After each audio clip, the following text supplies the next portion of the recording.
There's a quiet line in The Lord of the Rings that most readers overlook. It's not part of a great speech, it isn't shouted on a battlefield, nor does it come with triumph or celebration. Galadriel speaks it almost in passing.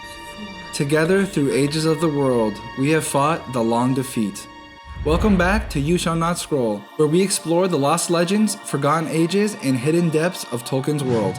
In today's video, we're delving into one of the most haunting and profound ideas in all of Middle-earth. An idea that reframes every battle, every sacrifice, and every fleeting moment of peace. It is known as the Long Defeat. Woven quietly through Tolkien's entire legendarium, this concept reveals why evil is never fully vanquished, why hope persists amid ruin, and why the smallest acts of resistance may be the most heroic of all. Tolkien, a devout Roman Catholic, once wrote, "I do not expect history to be anything but a long defeat." For him, this was not a statement of despair, but a theological conviction. Without divine intervention, the world inevitably fractures, declines, and falls into decay. Yet in the Christian, and therefore Tolkien, worldview, this defeat is never the final word. History mirrors the crucifixion itself, a moment of apparent total loss that precedes unimaginable victory. Tolkien gave this hope a narrative name, eucatastrophe, the sudden, joyous turn that reflects the miraculous intrusion of grace, most clearly embodied in the resurrection. There are numerous eucatastrophes in The Lord of the Rings, the arrivals of the eagles being one of the clearest examples. So what exactly is the Long Defeat? It's the struggle of good against insurmountable odds, the belief that even when all seems lost, the act of resisting evil still has meaning. The Long Defeat may be the single most important idea Tolkien ever wrote because it reshapes how we see Middle-earth. He did not believe evil was ever truly destroyed. He believed it was resisted, delayed, endured again and again, often without hope of final victory. In Middle-earth, the Elves and the other forces of good fight Morgoth and Sauron, knowing they cannot vanquish evil forever, only delay its return. And yet, their moments of resistance still matter, because within the Long Defeat lies fleeting glimpses of ultimate victory. This medieval, Beowulf-inspired vision of stepping into darkness to confront monsters, fully aware of the cost, runs throughout The Lord of the Rings and Tolkien's entire legendarium. At first glance, his world appears to offer a simple battle between good and evil, a dark lord, a final war, and a cinematic victory when the ring is destroyed. But then the hobbits return home to the Shire and discover that evil has followed them there. Once again, it must be resisted. Once again, it must be faced. Tolkien was never interested in simple endings, because for him, the truest form of courage was not winning forever, but standing firm, choosing faithfulness over success, and fighting on with what he called northern courage, even when victory seems impossible. The northern courage Tolkien spoke of was inspired by the gods of Norse mythology, beings who knew they were destined to perish at Ragnarok, the final battle, yet chose to fight bravely nonetheless. Tolkien was also deeply influenced by Beowulf, a story in which the hero leaves the safety of his home to confront monsters, fully aware that doing so will lead to his death, and yet the hero goes anyway. The willingness to face certain loss isn't weighed against the hope of eliminating evil forever, but against the moral necessity of resisting it. The hero understands that even if one monster is slain, others will rise, but that knowledge does not discourage him. The Long Defeat also reflects a medieval worldview that saw the past as greater than the present, and believed the world was slowly declining. In medieval Europe, much of the knowledge and infrastructure of the Roman Empire had been lost. To people at that time, the past seemed almost utopian, a world of vast cities, engineering marvels, and running water that no longer existed. In that sense, history was not seen as a march towards progress, but as a gradual fading, and that idea sits at the heart of Tolkien's work. Goodness does not build towards a permanent triumph. It survives in moments, fragile, temporary, and costly. Evil does not disappear, it changes its shape. Victory never lasts and must be defended again and again. For Tolkien, meaning was not found in winning forever, but in choosing to stand, even as the ground beneath you gives way.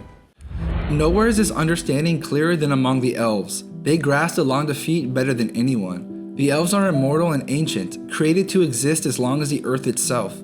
They have endured tragedy stretching back to before the First Age. And in that First Age, they fought countless wars against Morgoth, Sauron's master, only to be broken so completely that the Valar were forced to intervene and reshape the world. In that upheaval, the Elves lost Beleriand, the entire land where their greatest and most beautiful kingdoms once stood. These realms weren't just conquered, they were erased from the world entirely. From that moment on, the Elves entered a slow and inevitable decline. Lothlorien is not a kingdom on the rise, it's a memory being carefully preserved. Rivendell is not the future of Middle-earth, it's a refuge from time itself. Every great elven realm we encounter in The Lord of the Rings is already fading. Without the power of the elven rings, they wouldn't have lasted even this long. Men, however, respond to the long defeat very differently. Unlike the elves, men are not bound to the circles of the world. When they die, they leave it entirely. Arda, the world of Middle-earth, was never meant to be their eternal home. For that reason, the long defeat does not weigh as heavily on them, nor does it linger in the same way.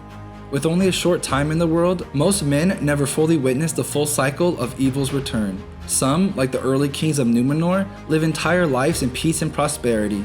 Others, like Ar-Pharazôn, the last king of Númenor, help bring about the very downfall of that peace. Still, men believe history can be changed, that evil can be overcome for good.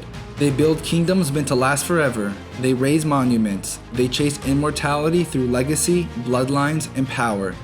But when those dreams fail, as they always do, the fall is devastating. Númenor is the clearest and most tragic example. So how do the characters in The Lord of the Rings confront the idea of the long defeat? During the War of the Ring, Gandalf addressed this very question at the last debate. He reminded the leaders of the free peoples that even if they succeed in defeating Sauron, evil would not be banished from the world forever. Other evils there are that may come, for Sauron is himself but a servant or emissary, yet it is not our part to master all the tides of the world, but to do what is in us for the succor of those years wherein we are set, uprooting the evil in the fields that we know, so that those who live after may have clean earth to till. What weather they shall have is not ours to rule. As a Maya, a spirit sent to guide and inspire, Gandalf embodies a hope that is both humble and steadfast.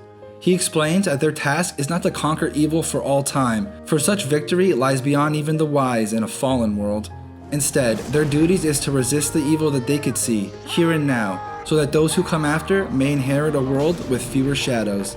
This quiet, enduring resistance is the heart of the long defeat, a noble perseverance in the face of inevitable loss, where meaning is found not in final triumph, but in choosing to fight for good anyway. Tolkien did not believe this made the story sad. He believed it made the story honest. He lived through 2 world wars. He watched entire generations vanish. He saw industrialization erase the landscape he loved. He understood deeply that progress often feels like loss, and yet he still believed resistance mattered. The long defeat is not about despair. It is about faithfulness without guarantees.